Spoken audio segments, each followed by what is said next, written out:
wabarakatuh. Nama saya Marita Alfa Mafaza dari kelas 3B Prodi PAI.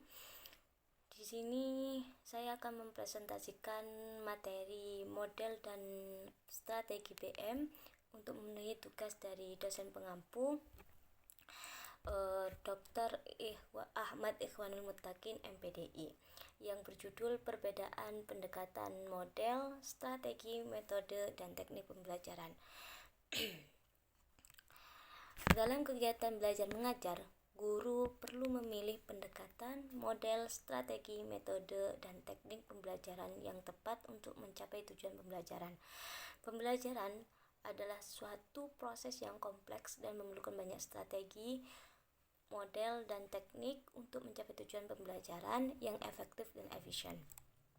Untuk poin pertama, pendekatan pembelajaran. Pendekatan pembelajaran ialah pandangan atau sudut pandang berupa rencana awal untuk menentukan pelaksanaan proses pembelajaran dalam menerapkan perlakuan atau tindakan kelas yang akan digunakan dalam kegiatan belajar mengajar, yang mana pendekatan ini menekankan pada prinsip-prinsip dasar pembelajaran seperti prinsip belajar siswa, tujuan pembelajaran, dan pengorganisasian materi pembelajaran. Ya, maksudnya di sini pendekatan pembelajaran atau pendekatan dalam pembelajaran adalah cara pandang guru yang digunakan untuk menciptakan lingkungan pendidikan yang kondusif sekaligus sebagai usaha untuk mencapai hasil belajar yang maksimal. Ada dua jenis pendekatan pembelajaran berdasarkan pendekatannya beserta contohnya. Yang pertama, pendekatan yang berpusat pada siswa. Pendekatan ini berfokus pada kebutuhan dan minat siswa, memungkinkan mereka untuk mengambil peran aktif dalam proses pembelajaran mereka. Pendekatan yang berpusat pada guru. Yang kedua, pendekatan ini menekankan peran guru sebagai peran utama, pengetahuan, dan otoritas di kelas.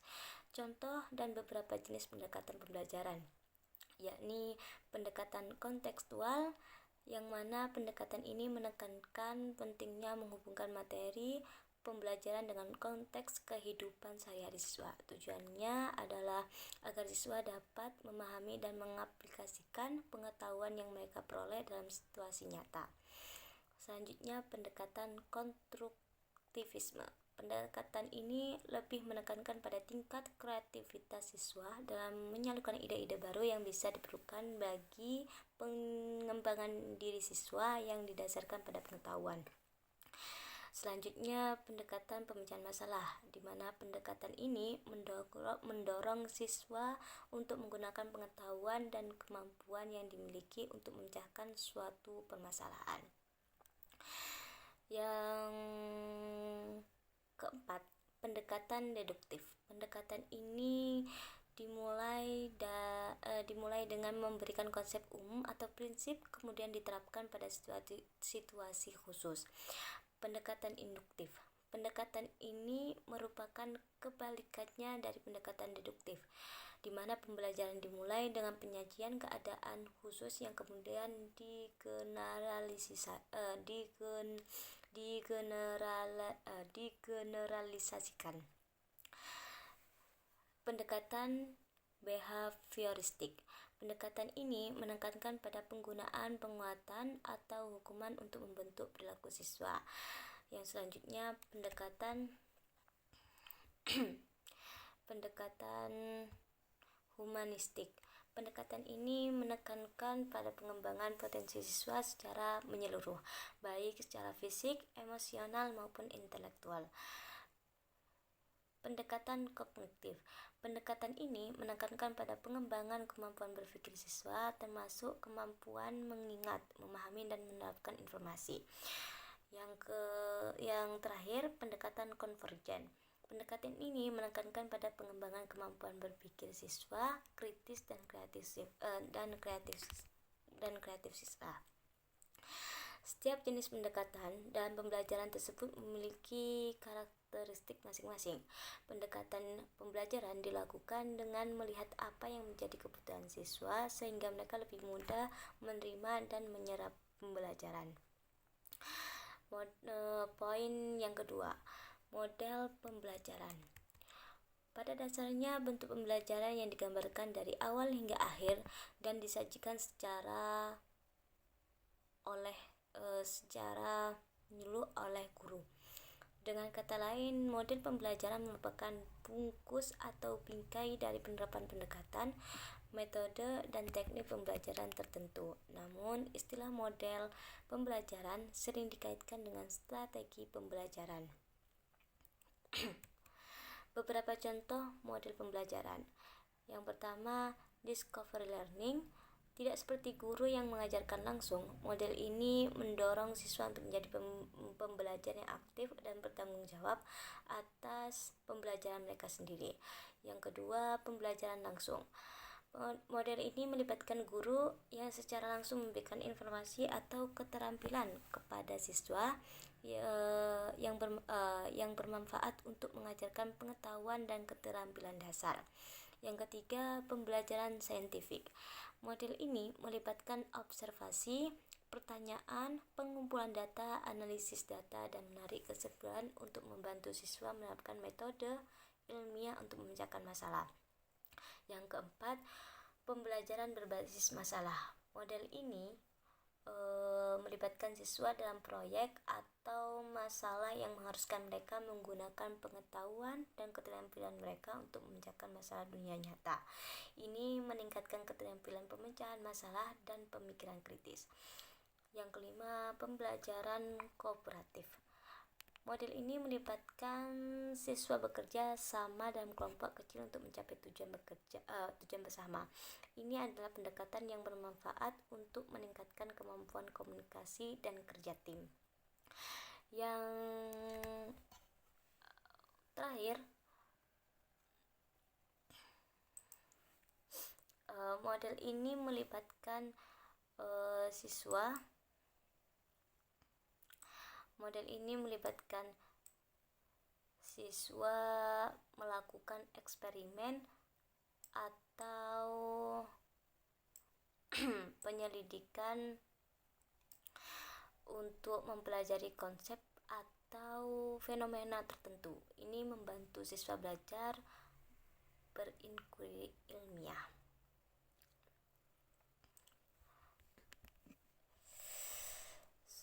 Jadi model-model ini dapat disesuaikan dengan sebagai tingkat pendidikan dan mata pelajaran, dan guru dapat memilih model yang paling sesuai dengan kebutuhan siswa dan tujuan pembelajaran dari pembelajaran tersebut. Poin ketiga, strategi pembelajaran. Menurut Camp Winasanjaya 2008 menyatakan bahwa strategi pembelajaran adalah kegiatan pembelajaran yang dilakukan oleh guru dan siswa untuk mencapai tujuan pembelajaran secara efektif dan efisien. Winasanjaya 2008 mengatakan bahwa perencanaan penting dan strategi pembelajaran mengutip J.R. David, artinya strategi pada dasarnya masih bersifat konseptual tentang pilihan yang akan dibuat saat melakukan pembelajaran. Ada perbedaan antara strategi pembelajaran induktif dan deduktif berdasarkan cara mereka disajikan dan diproses. Beberapa contoh strategi pembelajaran yang bisa diterapkan di kelas. Yang pertama, strategi inquiry, yang mana strategi ini menekankan pada proses mencari dan menyelesaikan masalah. Contohnya penerapannya yakni pembelajaran berbasis proyek, penemuan atau eksperimen.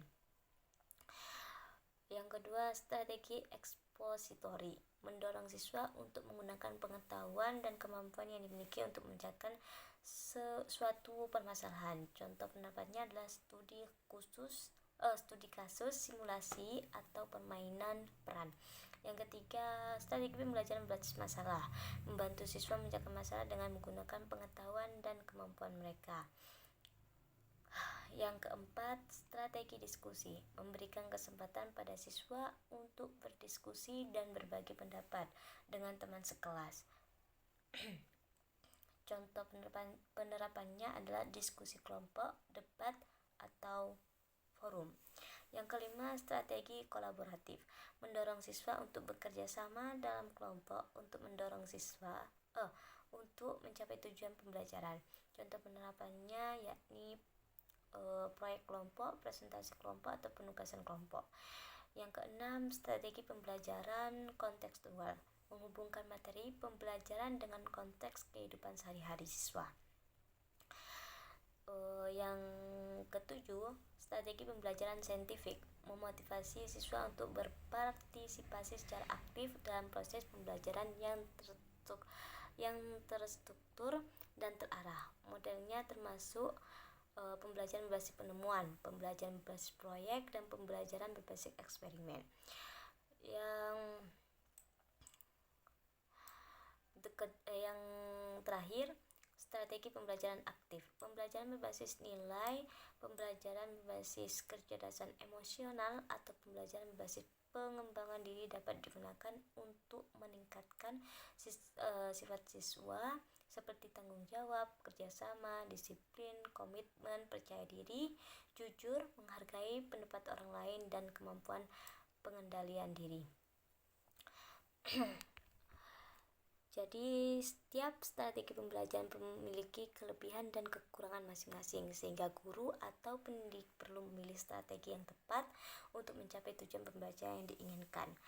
Poin yang keempat, metode pembelajaran dapat didefinisikan sebagai cara untuk mengimplementasikan rencana yang sudah disusun dalam bentuk kegiatan nyata dan praktis untuk mencapai tujuan pembelajaran.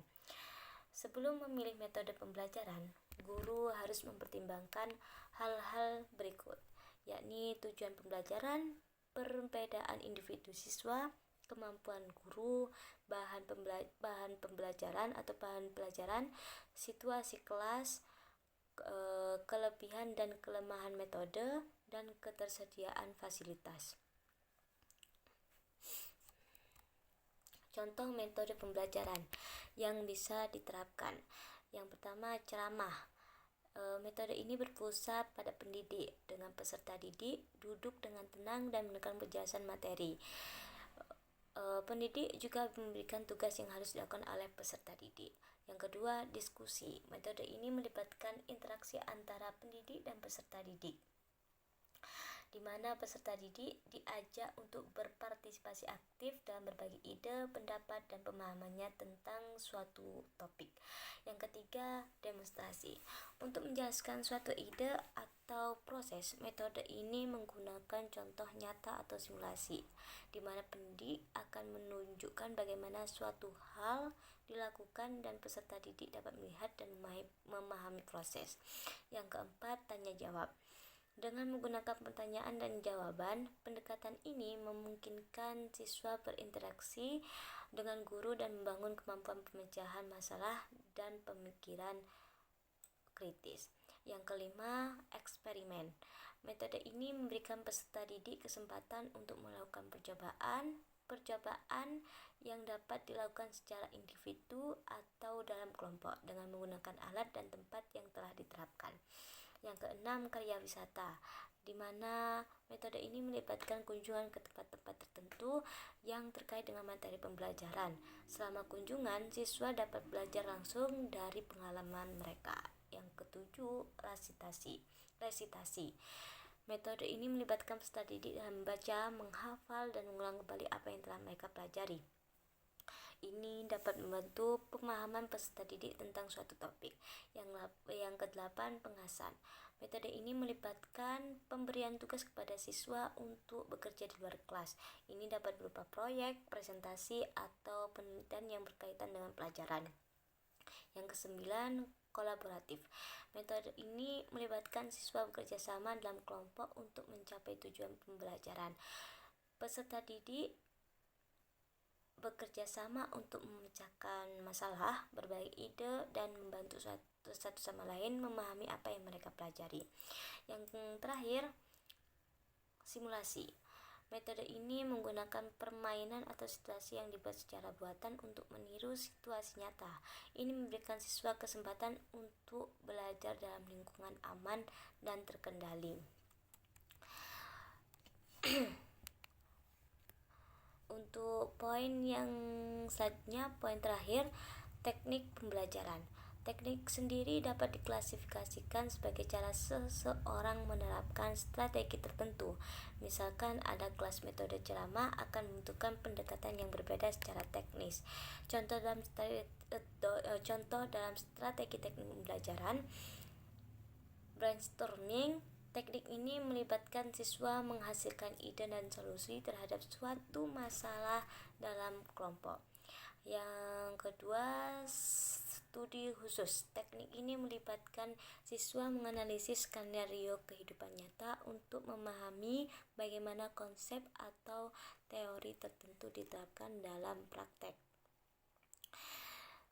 Jadi setiap metode pembelajaran memiliki kelebihan dan kekurangan masing-masing, sehingga seorang pendidik harus memilih metode yang paling sesuai dengan kebutuhan peserta didik dan tujuan pembelajaran yang ingin dicapai. Pendekatan, model, strategi, metode, dan teknik pembelajaran adalah istilah-istilah yang sering digunakan dalam konteks pendidikan. Meskipun sering kali digunakan secara bergantian, setiap istilah memiliki makna yang berbeda. Pendekatan lebih menekankan pada strategi dalam pembelajaran, dalam perencanaan, sedangkan metode lebih menekankan pada teknik pelaksanaannya. Model pembelajaran merupakan bungkus atau bingkai dari penerapan suatu pendekatan, metode, dan teknik pembelajaran. Sedangkan strategi pembelajaran lebih berkenan dengan pola umum dan prosedur umum aktivitas pembelajaran. Sedangkan teknik pembelajaran adalah langkah-langkah yang ditempuh dalam metode untuk mengelola kegiatan pembelajaran. Setiap teknik pembelajaran memiliki kelebihan dan kekurangan masing-masing, dan tidak ada teknik pembelajaran yang sempurna atau cocok untuk semua situasi. Oleh karena itu, seorang pendidik harus memilih teknik pembelajaran yang paling sesuai dengan tujuan pembelajaran, gaya belajar siswa, konten pembelajaran, dan karakteristik kelas atau kelompok siswa. Jadi kesimpulannya, perbedaan antara pendekatan pembelajaran, model pembelajaran, strategi pembelajaran, dan teknik pembelajaran